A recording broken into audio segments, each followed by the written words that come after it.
Hindi pa nga tapos ang usap-usapan sa breakup ni Catherine Bernardo at Daniel Padilla, dawit na naman si Andrea Brillante sa breakup ni Mels Ocampo at ni Elijah. Hindi pa man humuhupa ang pagkakadawit ni Andrea Brillante sa controversial na paghihiwalay ni Catherine Bernardo at Daniel Padilla, ay may bago na namang chika about her. Never pang nagsalita si Andrea tungkol sa mga akusasyon na siya ang third party umano sa breakup ng Katniel.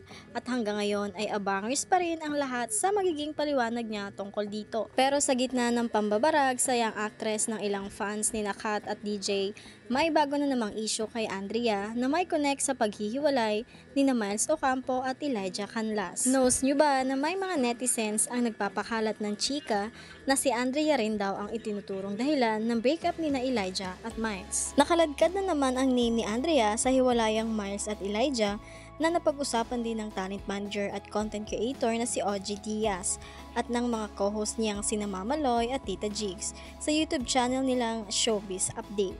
Nagtataka rin sila kung bakit hindi ipinagtatanggol ni Andrea ang sarili sa hiwalayang Catherine at Daniel. Gayong kalat na kalat ang chika na siya raw ang may kasalanan kung bakit nauwi rin sa wala ang relasyon ng Katniel. Dahil dito, napag-usapan din ni Papa O ang paghihiwalay ni Elijah at Miles dahil nakaladkad din ito sa issue nila ni Andrea. Ang chika may nagparating sa kanya na tila na-develop daw si Elijah kay Andrea dahil sa pagsasama nila sa seryeng Senior High ng ABS-CBN. At ang nakakaloka pa, ini-issue rin si Elijah sa Star Magic talent na si Daniela Strainer na gumaganap namang kapatid niya sa seryeng Senior High. Wala pa ring reaksyon o opisyal na pahayag ang mga taong involved sa chikang ito. At kung nagustuhan mo ang videong ito, huwag mong kalimutan na mag-follow, like, and share for more videos.